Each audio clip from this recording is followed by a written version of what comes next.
I started at 16 in my town in the suburbs of a big city. At first, they put me to help the chef in the kitchen and clean the place and stuff. 2 months later, my boss told me that on the days off of the main delivery boy, I would deliver, and I said yes, of course. Then all of a sudden, the delivery boy quit when he came from delivering a pizza at this one house. He looked traumatized and shaken, like something with his face and his eyes. He went into my boss's office and they argued for about 15 minutes.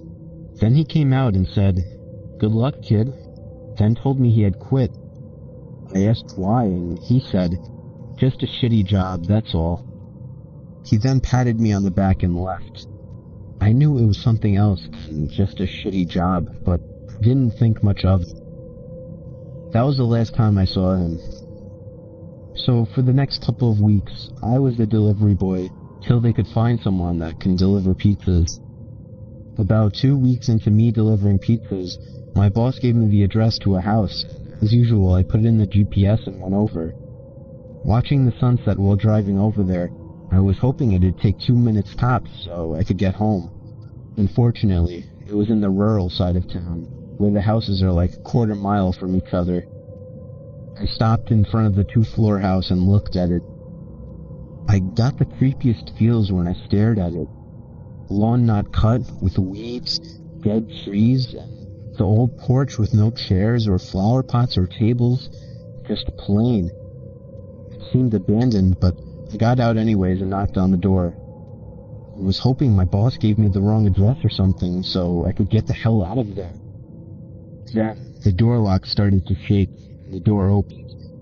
It was an old lady, at least 70 years old or something around there, with white hair, teeth missing, skinny, very short too, but her eyes just glaring at me really freaked me out. I figured if I was nice, things would turn out okay after all. "Pepperoni pizza, ma'am?" I said as calmly as I could. "Yes," said with a hoarse voice as if she had a sore throat. "Alrighty, here you go." I handed the pizza over, but she just looked at it with no emotion. Didn't take it, getting her purse. "Did you come with someone else?" I froze and quickly looked up at her, still glaring at me. That question really frightened me. No." "Where's the other one? He ran off on me last time he came." "Ran off?" Thought. It couldn't make sense. "He quit some weeks ago," said. Then she got her purse and started searching for money, or so I thought. She did for about a minute, the longest minute ever, and with the hands in her purse, she stopped and looked at me, not in a look of surprise or confusion, but just like as if she was thinking really hard on something. I could tell she was holding something in her right hand inside the purse, but I couldn't see what. I really started to freak out at this point. What if it was pepper spray, or a knife, or even a gun? I mean, what could take her so long to get $10 out of her purse? Then, behind her, I saw a shadow. A silhouette of a man coming to the door. And all of a sudden, I heard footsteps crushing the leaves on my left side next to the porch, with a man's deep voice saying, "Hey." I looked over and saw a head of a middle-aged man with a look of anger peeking over the porch. This guy then started to climb the porch. That was when I realized I had enough. I darted to my car, threw the pizza inside, turned it on, and drove off. I didn't look back as I drove off in the dark. I had to lie and pay for the pizza out of my own pocket, but it was worth it.